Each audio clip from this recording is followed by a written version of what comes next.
Show me.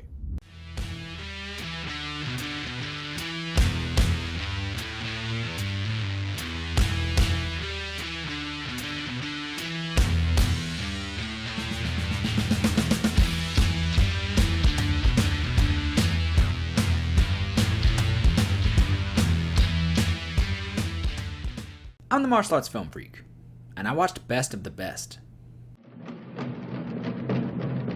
You can work, you can sweat, you can train, you can dream and never be better than good. But when the right people come together at the right moment, when they care almost as much about winning as they do about each other, they can become the best of the best. Best of the Best is a 1989 movie directed by Robert Radler and with a pretty stacked cast. Not a stacked cast of martial artists, but of actual actors. You've got Eric Roberts, Sir James Earl Jones, Sally Kirkland, Philip Rhee, Simon Rhee, Chris Penn, and let's just end it there because the other people really don't do anything in this movie. Best of the Best is about a group of American fighters who win the right to be on the national U.S. team and train to go fight in a tournament against the South Korean team. For some reason, it's only a tournament against these two countries, not a whole bunch, just these two. And then you have a couple individual dramas thrown in there. Eric Roberts' character is a single father who has not fought in about 3 years because of personal tragedy as well as an injured shoulder. And Philip Rhee's character, Tommy, is perhaps has a bit of anxiety because as a child he watched his brother die in competition. And then that's all I'll say about that because there are a few more little twists involved in his backstory. And this is much more of a sports drama than it is an actual martial arts movie, and I'm okay with that.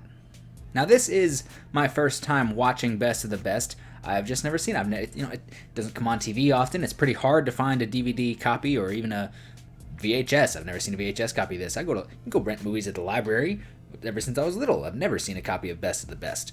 I've seen 2 of the sequels. I've never seen the second. I've seen the third and the fourth. I believe in those at one point he fights the KKK, and another one he fights a Russian mob. This one is much more not a big action movie like those two sound, and is just a sports drama, as I said. But Best of the Best falls more in the line of warrior than it does Bloodsport. However, not in terms of the acting or even a lot of the story quality. The acting level, for the most part, is okay. All of the main cast here are doing a fine enough job. Eric Roberts, in some scenes, is absolutely hamming it up as he's crying and stuff like that. And then you have James Earl Jones, who's just carrying the weight for everybody because, let's be honest, it's James Earl Jones. He's one of the greatest actors who's ever lived, and he's also Darth Vader because why not? You always have to be awesome in more than one way. Chris Penn's character, Chris Penn, is pretty much only there to say racist things. He is the asshole of the movie who we expect to see grow and become a better person and as the team comes together. However, I don't actually think that really happens. He just keeps saying racist things until eventually he's like, nah, we're all cool, high fives. No comeuppance, no, evolution, just racist then not racist. And that really is my main gripe of the story here. When you think of a sports movie, you think of in Remember the Titans, or what did I have down here as a good example? 42, or even Bad News Bears. You see the characters at each other's throats, and then through a few scenes of a few actions or a bit of acting, dialogue, we see them slowly let go of each other's throats, talk things out, stand up for one another, say, you know what, you're all right. And by the end of the movie, they're cool. They're brothers. They have each other's back. And we don't ever get to see the evolution in that. James Earl Jones says when the team first comes together, you will learn to become a team. We never really see them learn to become a team. We do see them be a team. They're not a team, and then they are. But we don't see the becoming. We never see how Chris Penn, I almost said Chris Klein. That's a different person. We never see how Chris Penn, develops. We never see how everyone starts to get along. Eventually, they just they come together as a team, and James Earl Jones just says, "Well, I'll be damned." I mean, I'll be damned too, King Joffrey. There was no development there whatsoever. Really, the only development is between the coach, one of the other trainers, and then Eric Roberts and Philip Ree. And I did enjoy their interactions. They are quite good in this movie, good enough at least. As I said, everyone here is doing a mostly fine job, and then James Earl Jones is being James Earl motherfucking Jones. But let's get into the fights. The fights are absolutely fine. They're fine. Nothing that really blew me away here. And mostly the reason for that is most of the cast does not really have any training. Probably was barely trained for this movie, and you can see that in their movements. Of course, you have Simon and Philip Ree, who are incredible. Whenever they are fighting, it absolutely deserves your attention because they are incredible. I almost said amazing and incredible at the same time, and it almost came out incredible. But whenever you see someone like Eric Roberts or Chris Penn throw a kick, you just see that it's not natural for their bodies. The way they move, it doesn't feel right. It doesn't look right. And it's fine. It's acceptable. The camera editing is kind of meh there, but probably also to hide the fact that those two aren't that clean. However, anytime Simon and Philip are going at it, it's pretty dang good. Those guys are amazing, and they make it look real good. They make up for anything that anybody else doesn't have, just as James Earl Jones makes up for the acting. Philip and Simon make up for the action. But there isn't actually that much action here. As this is a sports drama, a majority of it is training. A majority of it is training montages. And then, of course, we get the fights at the end, similar as you would to a Rocky movie. Specifically Rocky IV, as we see our heroes training, and we see the bad guys training. The bad guys, not really bad guys, the South Koreans, their opponents training. And the opponents training, of course, looks far more grueling. There is a bar fight towards the beginning, and a few small fights for them to get into being on the team, but those are mostly fine. Nothing really there that will be very memorable. And memorable is a problem with this movie because as much as I love a good training montage, we can all think of something amazing like in the Rocky movies, running on the beach, chasing a chicken, carrying a log up a mountain. You also think of Fearless Hyena, Shaolin vs. Lama, Drunken Master, 36 Chamber, very memorable training sequences, and none of that really happened here. I mean, they did sit-ups, they hit some pads, they did some yoga, but I mean, none of that, I only remember that because I just watched the movie. I'm not going to remember that in a month. I'm not going to remember that in a week, When I haven't seen Rocky 2, 3, or 4, or 1 in years, and I remember those training sequences. I haven't seen Fearless Hyena in 8 months. I remember that. I haven't seen Drunken Master in a good year. These things they stick with you. Nothing here is gonna stick with me. It's just pretty basic, simple training stuff. Nothing crazy, nothing super fun. I feel like I'm trashing this movie. I genuinely did enjoy it. Now the fights at the end, while they're not great, again, anytime Simon and Philip are going, it is very good. It is great. What I did really enjoy, and it's kind of going into spoiler territory here, so I'll try to mark somewhere where to skip to if you don't want spoilers and skip right to me, sort of giving the final conclusion, the score on this movie.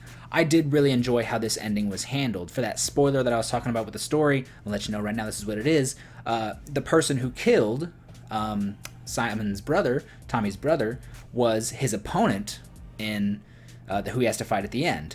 And then his coach, his brother's coach, was also James Earl Jones. So he's also trying to coach him to be like, hey, I messed up for your brother, I messed up for you, and I'm going to be a better coach. And so it happens.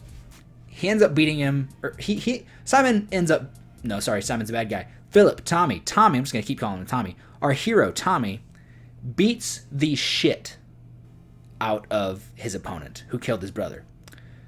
But he has mercy. He's told no by his coach. Everyone's saying don't do it because they know his past. And so he shows mercy. And it's difficult. You see it on his face. This is a great acting moment from Simon. You see it on Philip. It's a great acting moment from Tommy. And you see it on his face. You see the pain of I can end him right now. Maybe he doesn't want to kill him, but he can get that one big final blow. And he decides to have mercy. Now, what happens is the Koreans were up in points.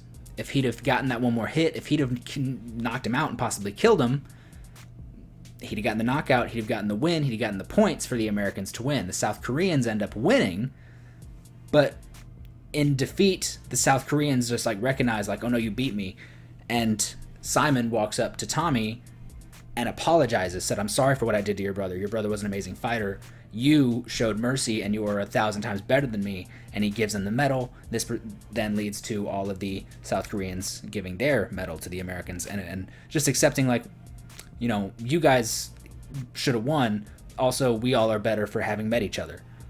That was a fantastic way to end a sports movie. Like, the fights were okay, but, like, just, I don't know, that whole story situation, that was actually really, really well done. I really did enjoy that. I think my girlfriend was barely paying attention, but by the end, she was like, that part even had her. She didn't care about this movie at all. She thought it looked cheesy and crap. But then when Simon walks over to Philip, apologizes, and pretty much says, like, "I'm sorry I took your brother from you. I would love to be, I want to be your brother." She was glued to the screen because that was so well done. So wrapping them up now for people coming back, people skipping ahead. Spoilers are done. I'm going to give best of the best. I'm gonna go 3.25, 3.25. Eye patch Simon Rees out of 5, 3.25. This is a good movie. I get why people really love it. I don't think the fights particularly hold up. I don't think a lot of the story really holds up. I think anything Simon and Philip does completely holds up. They are great. And the way it ended was pretty perfect. Like, even if you think the story was okay, that ending is pretty, like, just, it hits the nail on the head for just how you should end a sports movie. You know, not particularly a martial arts movie, but a sports drama. This was a very well done ending. I by the end, even if I wasn't having the most fun, I enjoyed myself by the end because the story was so good by the final 10 minutes. I know people are going to be like, well, the whole movie sucks, the final 10 minutes can't make up for it. Most of the movie was fine, it's just the ending was, the whole movie is like here, and then the ending is like here, but nothing's ever really down here. You know, that whole thing. But tell me what you thought of Best of the Best in the comments down below. Which is your favorite? It's probably the first. I've never seen the second. I'm interested to. I don't really recommend the third or the fourth. They're fine. Like I said, he fights the KKK, and he fights some Russians, because I guess it quit being a sports movie at that point. But yes, tell me your thoughts in the comment section down below. Don't forget to like, share, and subscribe. Head over to Facebook, where there is the Martial Arts Film Freak Facebook page. Instagram, where there is the Martial Arts Film Freak Instagram page, and Tristan_Glover on the Twitters. Thank you so much for watching, and have a good day.